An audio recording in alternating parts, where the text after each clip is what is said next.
It's time once again to slip into your camo, grab your bow, and join us out in the field for another episode of the Up North Journal, presented by PSE Archery. The Up North Journal crew is knocked and ready to rock for another exciting adventure. So let's step outside and hit the trail. This episode is brought to you by PSE Archery, Black Eagle Arrows, Cabela's, Antler Action, Spot Shooter Archery, Tom's Custom Turkey Calls, Family Traditions Tree Stands, and Badass Slingshots. Right on, right. Yep, all right. You all situated now? Yeah. Welcome back to another episode of the Up North Journal. I'm your host, Mike Adams, and Danny Red DeFall's over there, and you're all discombobulated. I was discombobulated. Had my headphones on wrong. Well, I can't help you with that, man. That's your own fault. Hey, you just be happy. Drink your coffee that I brought you again this week. Thank you for the coffee. See, got you started. I need it tonight, man. I'm you a little bushed? I'm pie-eyed, man. Man, you went to Ohio. You got to have some big buck stories for me, don't you? I do have a buck story for you that I haven't told you about. Yes, I do. Excellent. See, you got It's kind of sad. It really is. It is a sad story. So you got a big buck is what you're going to tell me. No, somebody got a big buck. With a car? Yeah, and I saw it die. Oh. Yep, coming home this morning, driving down the road, driving north on 75. You know what northern Ohio is like. It's all cornfields. Yes, it is. On the left and the right, and there's a little patch of woods running off the edge there between two cornfields. And as I'm coming up to it, I see something, and I'm like, that was a buck that that was a deer's head that just flopped over, and as I got closer, I'm like, it is a deer. It is a big buck, and it was laying. What happened is, and I don't know if it jumped the fence and I saw the blur and then its head go down, but I definitely saw the head sticking up in the air and then flop down to the ground. Okay. And I had a big rack on it. Yeah. So I think somebody in the woods probably shot it and it jumped over. I don't think it got hit by a car. Really? Yeah. Oh, some lucky dude. I think. I don't know. But my wife, she goes, "Well, aren't you going to stop and go get it?" And I'm like, number one, I'm on a time crunch. Number two, I don't have a tag for it, which makes it illegal. Number three, where are we going to put it? Yeah. She goes, "Well, on top of the car." And I'm like, "Oh, I'm going to be able to put a deer on top of your car." Oh, there you go. And she agreed to that. Uh-huh. How big was it, you think? It was at least as big as that one right there, above your head. Okay. I don't know if it had 8 points, but I mean, it looked like You saw the rack. it looked like it was. Wasn't no spike. No, and it was pretty tall, looked pretty wide, it had some mass to it. Really? Yeah. Bucks are on the move, that's for sure. Yeah. They're showing up in my backyard and making faces at me. And I seen a photo of it. yeah, you see that? It's that time of year, man. It's that time of year. I haven't seen bucks all year except for little nub bucks. And Pre-rut's over, man. I'm pretty sure that's he came in and he was fueling up for the marathon about to begin. Yeah, it was a beautiful morning this morning, beautiful day yesterday. Was it foggy down by you? No, it wasn't. It was foggy up here. Today would have been a great morning to be out in a field, on the edge of a field with that fog. Right, waiting for it to lift. Waiting for it to live. Let them walk in it where they can't see. Right on. No, we made a quick trip down to let me get this right. Northwestern Ohio University. There you go. In Lima, Ohio. Went down there with my youngest boy, Jake, and my wife. We went down, and he's a senior this year, and he's looking at his career opportunities, and it's he wants to mess with cars. That time of his life where he's going to look at moving on. Yeah, he wants to turn a wrench on cars, but he wants to do it in the high performance aspect of it, and they got a pretty good program down there. So we went down, looked at it, and looked it over, and spent the. Dude, I got out of work late Friday. Come home, got to bed, finally got to sleep maybe by 12:30, 1 o'clock. Got up at 3:45 a.m. after about 2.5, 3 hours sleep. Climbed in the car, drove down, dropped the car off at Cabela's though. On the way down. You did. And we made our way down, toured the campus, then went to the in-laws who have a new place. They just bought a new house, their retirement home, about 45 minutes south of the school. Beautiful lake on Indian Lake. Okay. And I'd asked Cody, it's in Cody and Mara's back door, and I said, have you ever heard of Indian Lake, Cody? And he goes, yeah. I said, oh, yeah? He goes, yeah, I've only fished it about 100 times. Oh, so he kind of knows it. Yeah, I was like, okay, right on. He said it's a great bass lake. So hopefully we'll have a few stories to tell about that here in this next summer. So it sounds like you got a guide to go out on the lake. Mm-hmm. You got a place to stay on the lake. Mm-hmm. Be able to pull some big old lunkers out of there. I hope so. But, yeah, got up this morning early, blasted back, and stopped at Cabela's and paid homage to them and worked for Vortex for the day. And But you gained an hour of sleep last night. Yeah, it didn't feel like it. Dude, I tell you, I'm running on fumes. That's why I appreciate this coffee. You know, it's one of those things. We gained an hour of sleep, but I just don't like coming over here. And now this is the real time now. Oh yeah, it's dark. It's dark. Yeah. You know, I know in the summer we'd come over and it would still be light out, but it's for dark. like 3 hours. Yeah, and it's now dark. It's dark. But I tell you what, this weather, 65 degrees out, and It's beautiful. here we're talking the rut and everything, and Yeah. you're gonna do some sweating getting out to your stand. Yeah, I don't get out until the 19th though. That's the problem. Well, I might stroll out here with the bow one day here on then- state land. aren't you gonna be out for opening day? No, I got to work. Okay. If I do, I got to do it here Okay. You know, and in that's the shotgun zone. we're coming up here in Michigan. We're about 7, 8, 9 days out from the opening of another holiday in this town. Yeah. And this warm weather is kind of bizarre in a way It is. Yeah. because the last 2 days have been phenomenally warm and sunny. There's hardly any moon, and We got supermoon coming though. you know, I saw that Yeah. it's going to be the biggest. 14th of November. Right. Actually, I'm going to do some filming of that with the Vortex spotting scope and the phone scope. Hopefully, you have a clear night. Yeah, well, actually, I'm already looking at weather and making plans, and I'm going to actually try to videotape it for the TV station as well as myself. Okay. So I'm kind of double dipping on that. But, yeah, I'm going to try to get out and get set up somewhere outside of town for them and do it. I've got a couple, 2 or 3 days leading into it and 2 or 3 days leading out of it. So I've got a window of opportunity there that it may not be full, but it'll be... It'll be, yeah. Yeah, it'll be the next best thing. The 14th, I'll be up at camp, so I'll keep an eye out for it. Yeah, you do that. I'm sure I won't miss it. I don't want to see your supermoon. No, that's okay. You won't. No. The one thing I did see from you this week, and I really don't want to... I'm kind of upset. What's up with the Christmas tree? Call Kelly, my oldest, and you can explain to her. It's not even Thanksgiving yet. We haven't even thought about picking the turkey out, let alone eating it. They haven't even got turkeys on sale yet. No. And you're putting up a stinking tree. I haven't even taken my shotgun in the store yet. The only tree that you ought to be up is a tree stand. I will be next weekend. Climbing up a tree. Next weekend I'll be up a tree. Wow. I couldn't believe that when I saw that. Well, that was just the tree you saw. Today it got all decorated and everything. All the decorations went up and everything. Wow. You know something else that really disappointed me this week I saw? I seen something on Facebook. Well, you know what I'm talking about. Well, actually, I've seen several things on Facebook. Well, I've seen, yeah. It's the world we live in the social media. I've seen some nice bucks that'll come down. Yeah. They've gotten some big. I see Charles Byram. Yeah. Out in Iowa got it. Iowa, yeah. He nailed one this week. Yeah. So, and congratulations to him. And obviously the juries all are tagging. I think the last time I saw was one in Iowa. Mm-hmm. I think one in Missouri. Yeah. Well, yeah, and the DNR posed with, not Mark, but what's the other one's name? I forget now. Oh, the juries? Yeah. Oh, now you're I got to put you on the spot. Yeah, you are. So the old man. Yes. Terry Drury, yes. Yeah, the DNR actually stopped him and posed with a picture with him with his deer. I thought it was pretty cool. Hey, when you got one of the best in the world, right? Yeah, Might as well get a picture with the guy. Right on. But yeah, Facebook is just coming up with some unique... Well, it's good that these guys that are hunting with bows don't play in the NFL. It's one of those things that, I think they would be flagged for a 15-yard penalty. Unsportsmanlike conduct. Yep, exactly. If you guys don't know what we're talking about, the NFL has now banned the celebration hand motion of shooting a bow.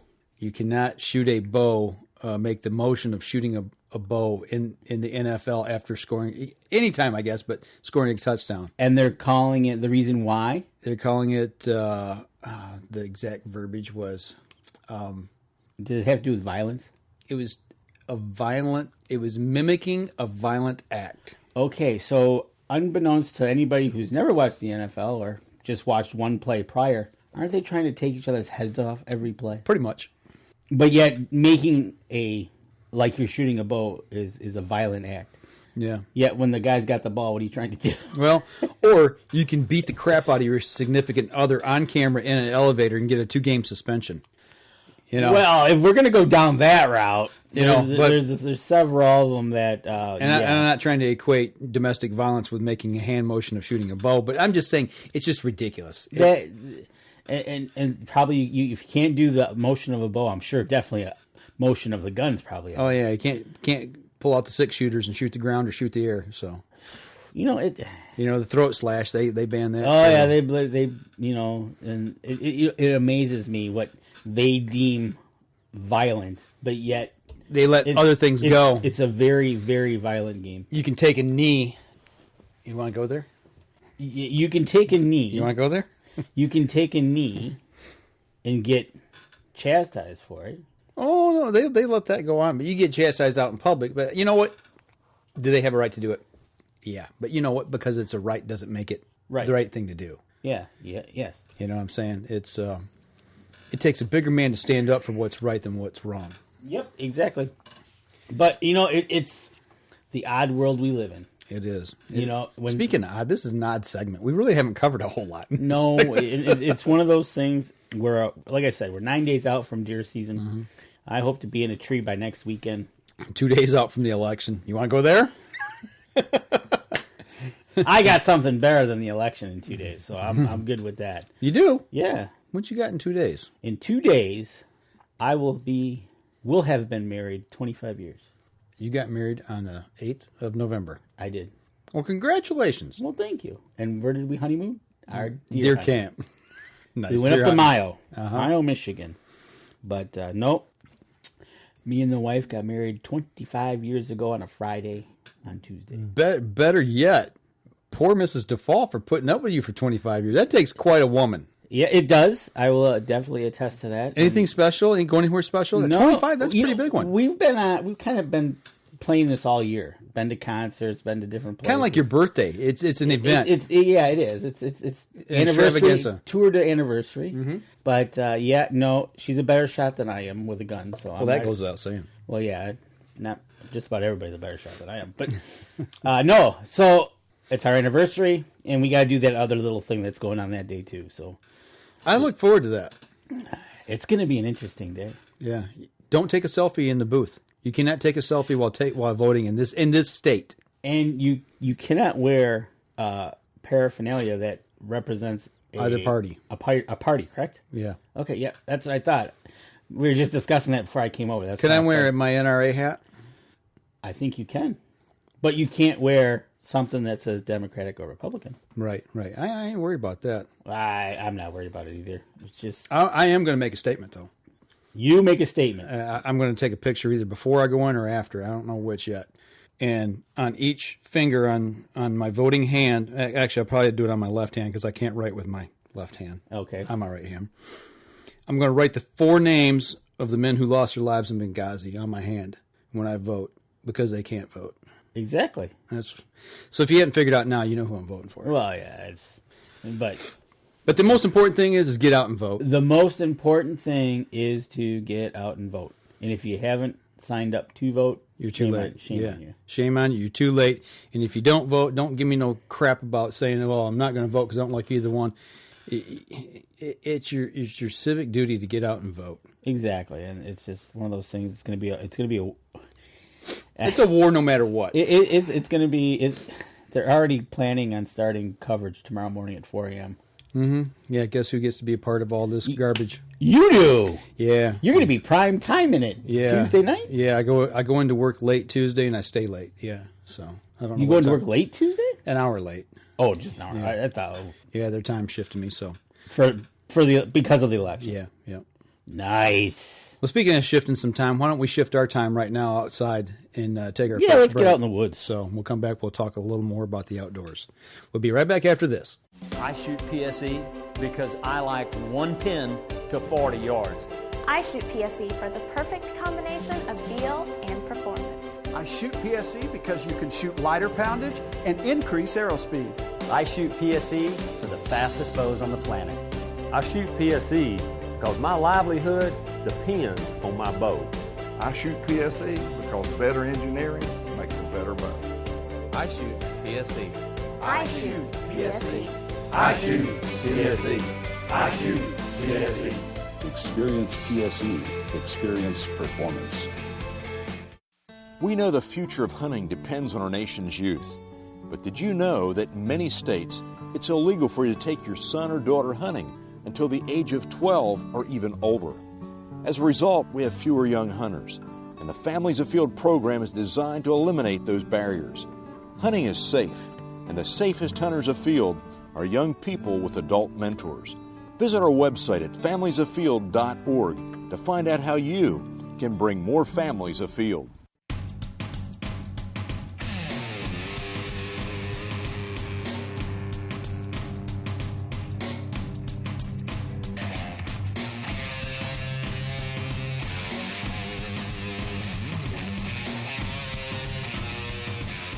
What are you doing? Feeling yourself there? Hey, I'm just getting pumped up for this next segment of the Up North Journal podcast, session number 2. I thought you were massaging your chest. No. Just loosening myself up, getting ready. Hopefully in the next week and a half or so, dragging out some deer, get my skin and knife, get all, got my, I got, which knife do I got? I got my NWTF knife that I got, my dual set that I got from signing up as a member. So I got that. I'm good. Okay. All right. Well, I gave you a knife last week. And you got a knife too. Yeah, I got them laying right here, man. And I've been waiting on these for over a year. Yeah, it's one of those things. I ordered those in September of 2015. It's now November 2016. Actually, they came in October, so it took 13 months. But they're here. They're here, and actually, that's the second time they've been shipped. Right. The first time they were shipped, they got lost. They kind of got lost. What we're talking about is a while back, I was talking with Chip Hailstone of Life Below Zero on Discovery Channel, formerly a UNJ team member. But he had to leave for good reasons. Yeah, for bigger pastures, obviously. But he was talking about making Ulus. Ulus is a Native Alaskan people's knife. It's a knife that they use. It's a very distinct design at the way they use the knife. And basically, it's something that's been around for a long, hundreds and hundreds of years. Right. It's a handheld. Actually, I was just looking at that. How would you describe that thing? Actually, if you look at it, and if you were to put a longer handle on it, it'd be like an axe. It'd be like an axe. Yeah. But it's a thin blade. It's real thin. It's thin, but sharp. Sharp as a razor. Yeah, and basically it gives you some good leverage to whether you want to cut meat or you want to skin. Mm-hmm. Or scraping of a hide. Mm-hmm. Slice. This thing will do anything. This is better than the Ginsu. It is. And these were handmade by Chip, and you got these a couple weeks back, and I kind of want to take mine with me, and hopefully I'll use it. Yeah? Yeah, because I kind of see some advantages that I think I could use it, especially when, hopefully opening up a buck, because I can't shoot a doe. Actually, if you look on the website and you want to Google it, it's ULU is the way it's spelled, Ulu. Or you can watch Life Below Zero and you can actually see these guys use it. Agnes uses it all the time, yeah. Whether she's doing a seal or she's doing fish, a caribou. His kids use them all the time when they're working, cutting meat up and stuff. Right, but he made a bunch of these, and we bought some, and they finally got here. So yeah, and you want to talk about a simple thing. Yeah, this metal is basically it's a blade. It's a blade and 2 pieces of wood and 2 screws. That's it. Yeah, and basically, but the design is pretty doggone cool. It is, and you get your finger behind that and you just kind of press down, and you can get your whole hand on it. Press down with your wrists. I wonder how long those have been around. I mean, as far as... I bet you these have been around a long time. This looks like something they came up with. They probably started out... With a stone? With a stone. I'm firing my computer up here. I'm going to Google it. Yeah, exactly. It started out probably being a stone tool, and then eventually just it became a metal tool when that came around. But, these are not... They're not heavy. They're not that heavy. No. So it's not like swinging an axe, but, they're pretty darn cool. And, again, a simple tool that's been around for an awful long time. Pretty cool. Yeah, exactly. So, well, as soon as I get fist fired up here, I'll Google it and do a little research here while we're exactly. rolling through this segment. So, but thanks to Chip and Agnes. And thanks to the U.S. Mail Service, it finally got him here. The second time. Yeah, that was the unfortunate thing, is the fact that he had to make him twice to get him here, because I wasn't the only one. That's what he said. He said he'd send them out, but you weren't the only one. So some people lost theirs and in the mail and didn't get them, and that's just the kind of guy he is too. I mean, he made good on it and took care of it, and we got him, and pretty cool. You watch the show, and when they use those things, it's kind of neat to watch them right in their house take care of their game that they're working on. Okay, you've been married to your wife for 25 years. Yes. Let's say you go up, you shoot a buck or a doe, it doesn't matter. You bring it back, you field dress, but you've got the cape still on it, the hide and everything, and the head, and you walk in the front door and you drag this thing in on the floor and you start cutting it up right there. What would she say? I'm sure I'm dead. Well, I better. Okay, so let me rephrase that. I better take it into the kitchen, and I better be getting it done, whatever I'm doing, and I better clean up my mess. So, there's some pictures of some different styles that that's what I'm looking at here. It's it says it's an all-purpose knife traditionally used by Inuit. I want to say Aleut women, basically from that area, like the Aleutian area. Yep, the Aleutian Islands up there. They're from Norfolk, Alaska, and she's Inuit. She's from originally families been from that area for thousands of years. Utilize applications diverse as skinning, cleaning animals, cutting a child's hair, cutting food, and if necessary, trimming blocks of snow and ice used to build an igloo. So you can cut your hair with it. Yeah. I'm going to shave your head. The history behind it is they've been found to date back as early as 2500 BC. So that's a long time. That's like 4,500 years, roughly. A long time. Traditionally, the Ulu would be passed down from generation to generation. It was believed that an ancestor's knowledge was contained within the Ulu, and thus would also be passed on. Pretty cool. There's some tradition to it in a family sense that it's you make one, you're making it for a special purpose, right? And then you pass it down to your kids, and then they pass it down. So it looks to me like one could go a long ways in a family. Yeah. So, but the basic, I guess, shape of it looks like it's kind of been around for quite a while. I mean, we're looking at one here. That's almost like a dual handle there. Yeah, that one there. But you go two up on there, and that kind of looks like the blade that we have. Right.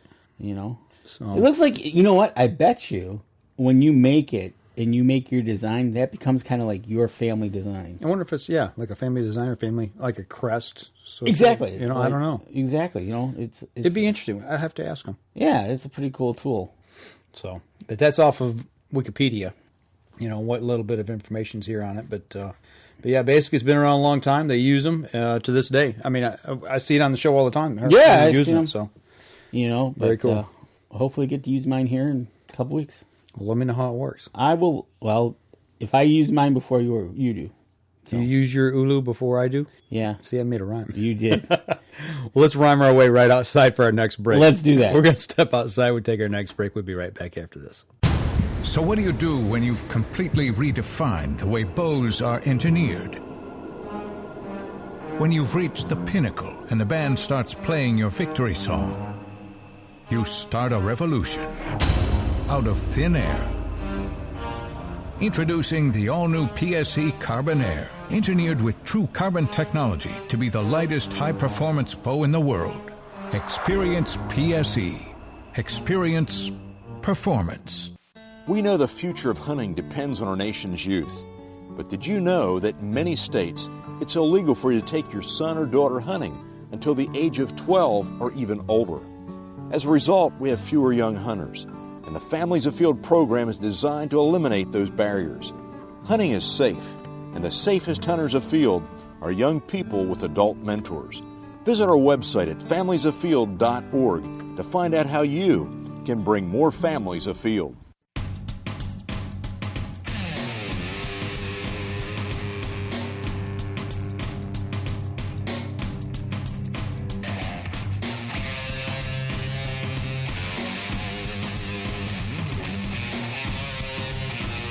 All right, we're back through the segment of the show. Just got done talking about Ulus, cutting up meat. Yeah, it's always tasty good. treats. Ooh. You know, Mara posted a picture. She's got her deer in the freezer. Did you see that freezer full? 78 pounds of deer meat out of that thing. That was a big deer. It was a huge deer. Gargantuan deer. Now it's off to the taxidermy. Yeah. Check back in a year. So if one were to get a deer, you and I have already talked about this. We were talking about making some summer sausage this year. Summer sausage and jerky is... Yeah, it's about that time. You got a new smoker you got to break in. Got the smoker. Haven't picked up the grinder yet. That's the next step. And I've been waiting patiently for about 3-4 months. I'm waiting for it to go on sale. You know what? It should be coming up probably around Thanksgiving. I'm going to lay odds on. I was talking to them today at Cabela's, and that's what they figured. They didn't know for sure. I just saw the new ad for the next 2 weeks, and it's not in that ad. So I'm thinking between Thanksgiving and Christmas. Yeah, Black Friday sale probably. You're going to need a Thanksgiving or a Christmas gift. Yeah, well, yeah. Yeah, absolutely. I'm not buying it for you, though. Just get that right. And buy myself a Christmas gift. There Get you what go. I want. Exactly. So, but yeah, get that grinder and you've got the meat tumbler. I got the meat tumbler. You got the grinder. Mixer. So you need some casings, though.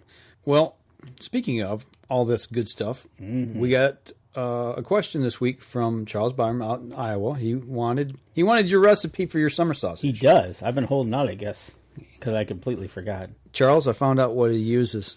Yeah. Believe me, not a lot of effort went into this recipe. No. But I'm not going to tell you here on the show. You can contact me. You're not going to tell him? I'm trying to remember it. I'm going to tell him privately.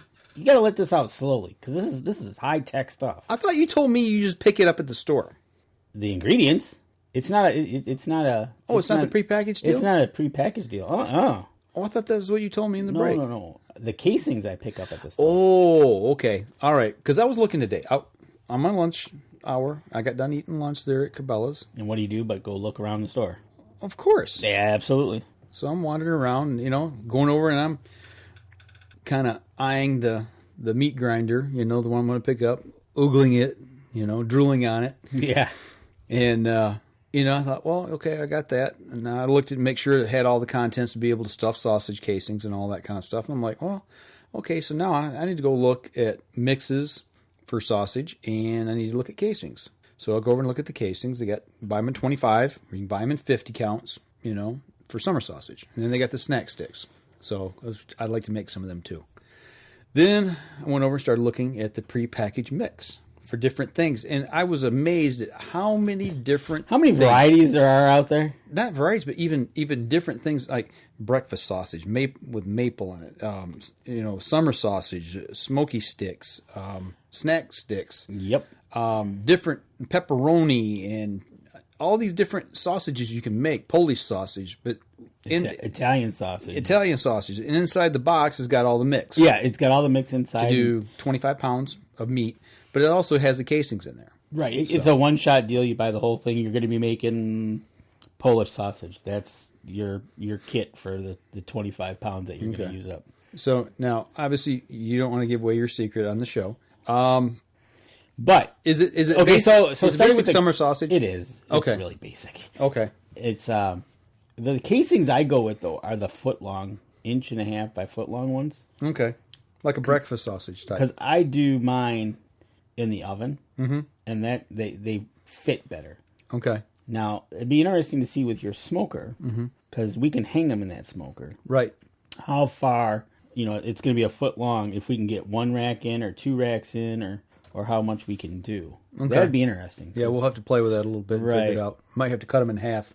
Right. Because I think they're 3 foot long, or foot and a half long. You can buy them 12 inches in length. The casing itself. Okay. It's an inch in diameter by 12 inches long. Because every time that I've gotten them from the butcher shop, they have the big. They're 2 or 3 foot long. They're huge. They're the big. Yeah, they're the big 3-inch diameter. And I always 24. cut them into thirds, right, and then rewrap them and freeze them. No. I do the small casings.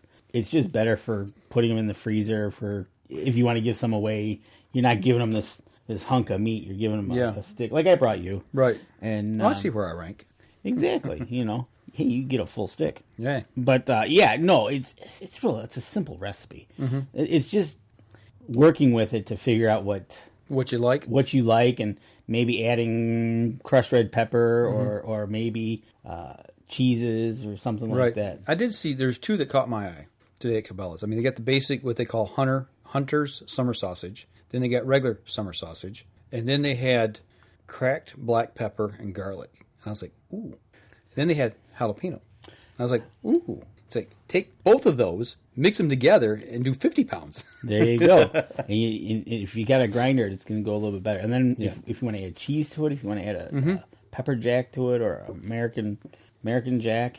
Right. We just got to make sure we get the high heat cheese. The high heat cheese. Yeah. Or else you will get a melting effect and it doesn't go over so well. Okay. It's a special cheese for the sausages. It's just it doesn't melt at a higher, it takes a higher temperature to melt it down. Gotcha. Right. And when you slow do them, it won't do that. Okay. So yeah, I think we're cooking at what, like 150 to 200 degrees? Yeah. And slow cooking them, right. Exactly. So, but yeah, no, there is so much stuff out there, and we got to get that grinder, and we got to sit down and get a little video for everybody. And absolutely. You and I got to spend some time in the kitchen. Yep. Probably something we can do over the winter. Absolutely. Well, here in our kitchen, the way we got our kitchen laid out, since we've had everything redone, we've got that big counter space. Yeah. So we can work right there in the middle of the kitchen and set up a video camera and all that kind of good stuff. And exactly. So, yeah. But it's fun. I kind of like it. It's fun. Yeah. I get the kids involved usually, and whether you got somebody hand cranking it or you got somebody tumbling the meat, and it's just fun. It could be it's the family event thing. Get everybody involved, and nobody wants to get involved in the cutting of the deer, though. No, they always disappear. Yeah, I don't like that. I don't like doing that by myself.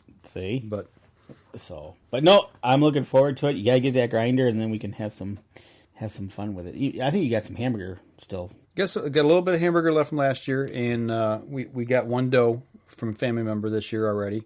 The only thing I took out of that meat that was given to me was the back straps. Right. I'm not going to grind that stuff up. No. But I've got everything else, and it's all deboned. It's basically just big chunks of meat, right. And it's all vacuum sealed, frozen. So when we decide to go, we'll weigh it and figure out what we've got for weight. Mm-hmm. And then I was told 1 pound for every 4 pounds. So 20%. Is that about right? 20%. 25%. That's about right. Okay, or 1 for every 3, depending on, I don't know. Yeah. I'll ask around and do a little more, but that's basically where we're at with it. So. But yeah, we'll get that. We can use up the hamburger quickly.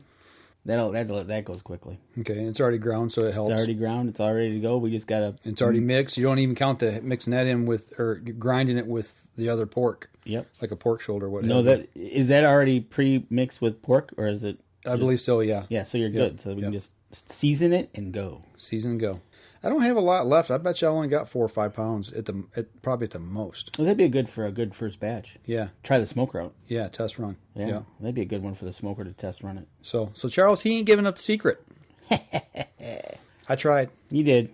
But it's really simple. Trust me, it's really simple. It's not rocket science here. PM him. Exactly. PM me. Private message him. Private message me, and I'll be glad to pass it on when I'm looking at the entire contents of the my list. Your baker's list? My baker's list. Yeah, all right. Exactly. You going to put an apron on? I wish I had an apron to put on. Oh, guess what Red's getting for Christmas? I need a deer hunter's apron. Yeah, he's getting an apron, all right. Oh, yeah, I better get a deer hunter's apron. But yeah, no, it's fun. And then we can even do some jerky, too. Mm-hmm. If you got what's left of your steaks or whatever, and we can cut them up into nicely thin pieces of meat and do them up. I'm getting hungry again. I need to go shoot some more deer. You know what? We got to get out next week and do some shooting of some deer because I just hope I see something. Well, speaking of shooting, I went to the gun range this week. Did you really? Yeah, you didn't know about that. No, I didn't. We've been a little busy. So I'll tell you what. Let's step outside, take our last break. We'll save what little bit of time we got left, and we'll talk about a little bit about that. All right, let's do that. All right, be right back after this. The 2015 Dream Season Decree is a deadly combination of speed and precision. It's built for the moments when time stands still.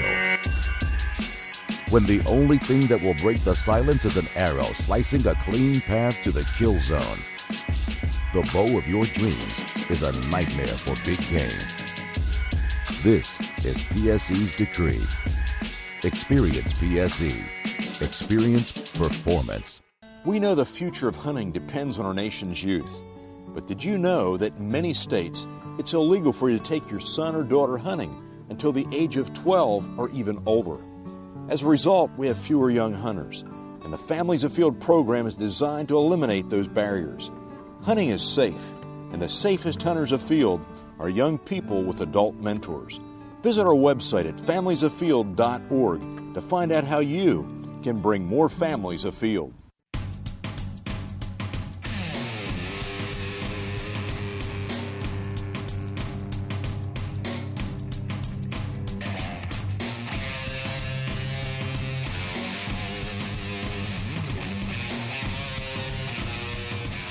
Welcome back. Last segment of the show. Yes, it is the last segment of the show. A non-typical Sunday evening for you. It is, yeah. And actually, I got to go to work. I know. They screwed up my schedule, man. Yeah. I'm all jacked up. I had no sleep this weekend. I'm not getting any tonight either. So tune in for the 11 o'clock news. That's right. So it will be a wonderful... As soon as we wrap this up, I'm going to do a quick edit on it and throw it up and save it as a draft. Go to work, finish it up, and then do the news, come home, and post. There you go. So, but you went to the range? Yeah, I went to the gun range this week. I went Friday? Yeah, I went Friday. So 2 days ago? Yeah, a buddy of mine and I went. Oh. What'd you shoot? Paper. Did you kill it? Mm-hmm. Bullseyes? Mm-hmm.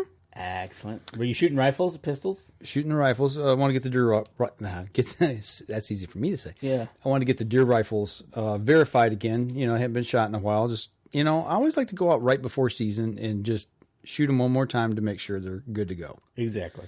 So my daughter shoots 270 bolt action, and I got the new 7mm mag bolt action. What are you shaking your head for? The howitzer. Dude, that thing shoots like butter. Yeah, I know. Oh, it's the smoothest shooting gun I've had shouldered in so long. And then I got the 30-06 bolt action that I'm using as my backup.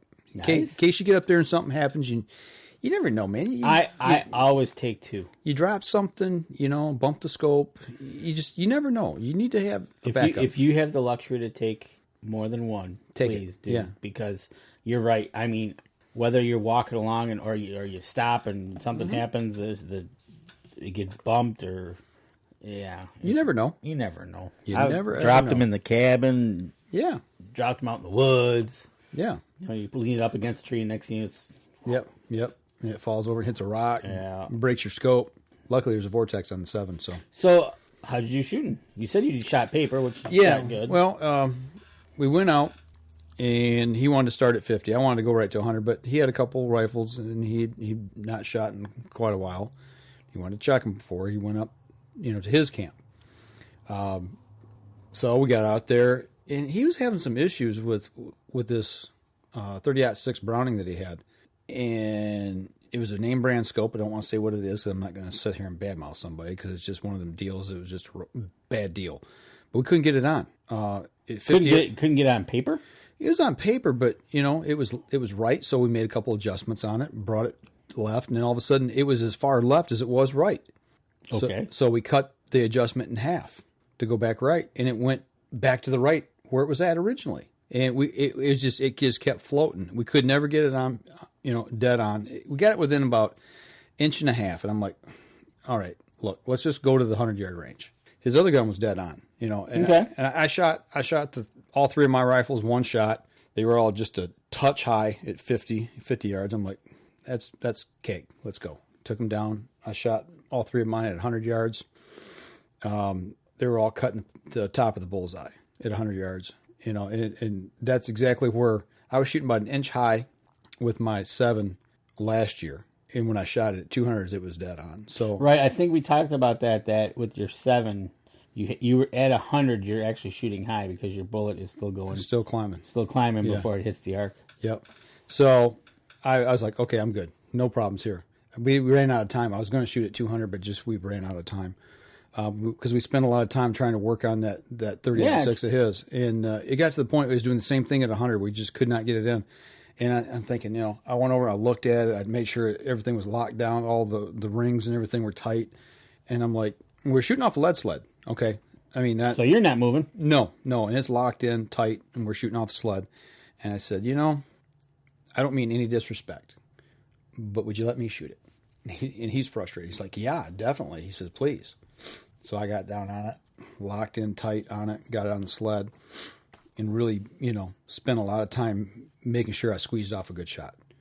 And, it was shooting, I can't remember left or right, made the adjustment, spent the time, same thing, going through everything, making sure I squeezed off a good shot.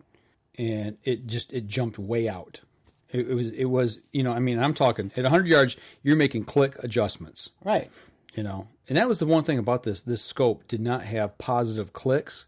It was just, you turn, like turning a dial. It was smooth. It didn't lock in, which I didn't like. So, okay. You know what I'm saying? It just didn't. Yeah, no. It shouldn't be smooth. It should be, click, click, click, click, click, click. Every scope is we've different. dealt with, and even crossbow scopes, click. Well, now I will say this on the 270 that my daughter uses. My dad bought that gun years ago, and he bought it used. It has a cheaper scope on it. It's a fairly decent name brand, but it's a cheaper scope, and it's smooth. It doesn't click. It's got very minute little bumps you can feel, but it's not a click. It doesn't actually do the clicking. No, it's just like a little tiny bump, and if you really don't feel it, if you go right by it, you go right by. So you really got to pay attention to what you're doing. And the same thing on the 30-06. They both got the same. It's the same brand, and but they're both dead on. Didn't have any issues with them. So, but so you shot this twice. So no, well, and then I made the adjustment and it came back over again the other way, and it was just floating back and forth within an inch and a half either side of where you're shooting. Yeah, didn't matter what adjustments I was making. It was just when you made the adjustment. And I said, dude, this thing's, the reticle's blown. It's something's out on this. It's just up and down, dead on. Right to left, another story. Yeah, we made the adjustments on it and brought it right to where it needed to be, up and down, and it stayed. But it was impossible to get this thing to hold. You'd make a minute adjustment and it would jump way one way or way the other way. So I said, dude, pack it up, use your other rifle, and go get you a scope. Yep. That or call the company and see what they'll charge to rebuild it for you. And see if it's worth it, and if not, get a Vortex. Exactly. Make the call. Find out what. Yeah. I'm probably going to bet if there isn't a decent warranty on it that they'd say, "Hey, we'll rebuild it for you" or something like that. I'm sure it's got an unconditional warranty. The scope's over 10 years old, but it's a high dollar scope. I mean, it's so give them a call. That's why I said give them a call because it's one of their higher end scopes, and I said it's worth it to find out. Absolutely. If they charge you a couple $100, it might be worth it to save that scope. If they and find out what the warranty would be after that. Right. Yep. So. No, it's definitely worth a call. Like we've told other people at Cabela's that with some other products, just give them a call. Yeah. Sometimes customer service can end up being the best in the world. Yeah. And that goes for any company out there. Yep. Obviously some other companies are worth crud. Right. But yeah, no, it's worth the time to take the call, make the call. Understand that if you're going to call right now, it's in the heat of the seasons. Yeah. Well, that's the thing. I said, go put this thing in the safe, let it set, and then once season's over, give them a call and just check in with it and see, and if you need to, and then send it in, ship it in, let them rework exactly. it. Exactly. You know what? Give them an opportunity. Set that up for next year. Yeah. Give them the opportunity to make it right. Absolutely. Absolutely. So I'm glad you were able to get out to the range. It felt good, man. It was beautiful. It was foggy that day. Was it? Yeah, the fog was lifting just as we got there, and man, the leaves were like on fire. It was beautiful. I took a couple pictures. I haven't posted them yet, but man, was it beautiful. Oh, I mean, there's some beautiful color out there with some of these trees. Yeah. Most of it is past peak in the state. Yeah. You still find some good. Down Ohio. Beautiful. Really? Oh my gosh. It's like every tree was on fire down there. It's just beautiful. I love this month we got from the 2 months of October, November. Yeah. It's just gorgeous. It's a good time to be outside. Absolutely. Good time to be outside. Get out the bow blind or the gun blind or the crossbow blind, whatever you're going to be doing. Get out and have at it. Absolutely. It's going to be peak of the rut here in the next couple of weeks, I think. I think this warm spell is going to throw them off a little bit, but yeah, usually when I was working up there at that one club doing the deer necropsies, it always seemed like the deer, the gestation period, they can kind of back time it. Yeah, they measure back the time fetuses. Yep. And most of those times hit around November 18th to the 21st.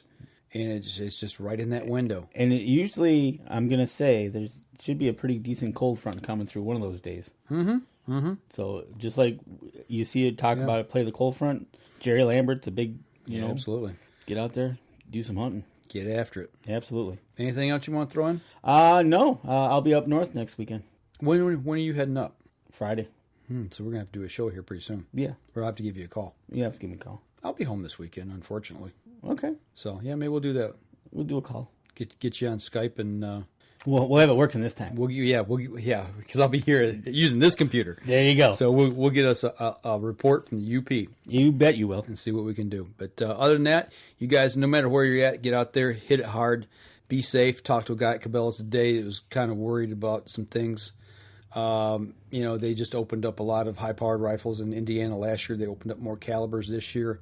I talked with this guy for quite a while, and he come up with some really good points that I hadn't thought about, and we can discuss that at some other point in time. But save those. That'd be good after season discussion. It got me to thinking a little more critically because he says, you guys that hunt up here in the north, he says you're so used to using them because you hunt, generally big timber. Because we don't use them down here in the southern part of the state. Only just the last 2 years that they've opened up straight-walled cartridges. Yeah, and those they're starting to produce. They had one on one of the shows, a straight wall. They were producing a gun that was specifically going to be a straight wall cartridge for southern Michigan kind of thing. Okay, all right. And he was cool with that. He said, you're basically talking shotgun type ranges. Yep. At that point, but he opened my eyes to a few things, made me think a little more critically about some things, and I understand his point. Absolutely. I understand his point. So, but it's just you guys get out there, just be safe. Know where your target's at, know what you're shooting Identify at, your target, please. and know what's behind your target. Know what's behind your target, identify your target, Yep. so we don't have this Joe Schmo that was in the bushes getting shot. Yeah, finger off the trigger until you're ready to shoot. That's right. All right, folks, that'll do it for us this week. This episode was brought to you by PSE Archery, Black Eagle Arrows, Cabela's, Antler Action, Spot Shooter Archery, Tom's Custom Turkey Calls, Family Traditions Tree Stands, and Badass Slingshots. Thanks for listening, and join us again here next week. Until then, remember, as we always like to say, if you're out on the water or in the woods, shoot straight and be safe until next week on the Up North Journal.